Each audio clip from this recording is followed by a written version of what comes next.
আসসালামু আলাইকুম viewer, Jitu cooking হাউসে সবাইকে স্বাগতম। আজকের আয়োজনে থাকছে সুইট চিলি সস।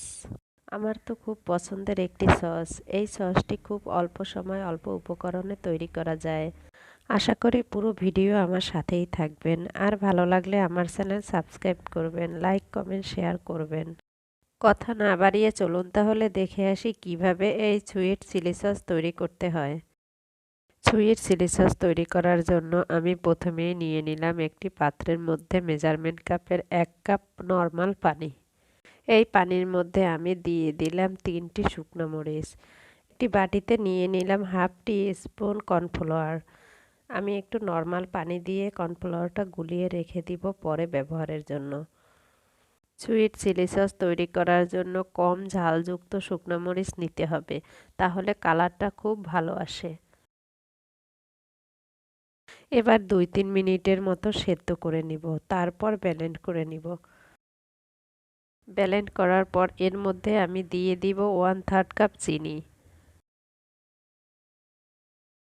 দিয়ে দিব 1 টিস্পুন সাদা ভিনেগার, আর দিয়ে দিলাম হাফ টি স্পুন রসুন কুচি, দিয়ে দিলাম হাফ টি স্পুন লবণ। এবার একটু নাড়তে থাকবো আর 3 থেকে 4 মিনিটের জন্য অপেক্ষা করব যাতে করে রসুনগুলি একটু সেদ্ধ হয়ে আসে। যখন রসুনটা সেদ্ধ হয়ে যাবে তখন দিয়ে দিব গুলিয়ে রাখা কর্নফ্লাওয়ার। কর্নফ্লাওয়ার গুলিয়ে রাখলে জমাট হয়ে যায়, তাই দেওয়ার আগে আবারও একটু নেড়ে নিতে হবে। এবার এভাবে করে কর্নফ্লাওয়ার দিব আর নাড়তে থাকবো। নাড়া বন্ধ করলে কিন্তু জমাট হয়ে যাবে। অল্প অল্প দিব আর এভাবে করে নেড়ে চেড়ে মিশিয়ে নিব। এভাবে করে নাড়তে নাড়তে যখন বলক চলে আসবে তখন এটা ঘন হয়ে আসবে। এই সুইট চিলি সসটা কিন্তু আপনি যে কোনো ভাজা পোড়ার সাথে খেতে পারেন। এটা কিন্তু বাজার থেকে না কিনে খুব অল্প সময় অল্প উপকরণ দিয়ে ঝটপট ঘরেই তৈরি করে নেওয়া যায়। এই যে দেখুন ভিউয়ার্স, আমার সুইট চিলি সসটা ঘন হয়ে এসেছে। এবার আমি নামিয়ে নিব। তৈরি হয়ে গেল খুবই মজাদার সুইট চিলি সস।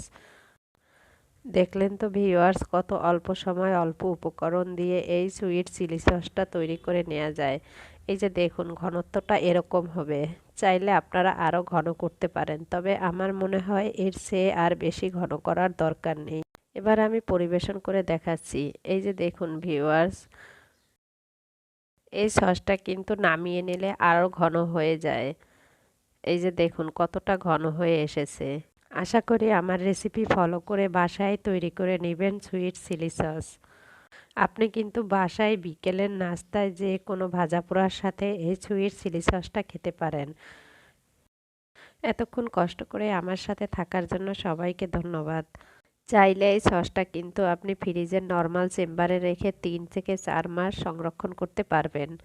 সবাই খুব বেশি ভালো থাকবেন, আমার জন্য দোয়া করবেন। আসসালামু আলাইকুম।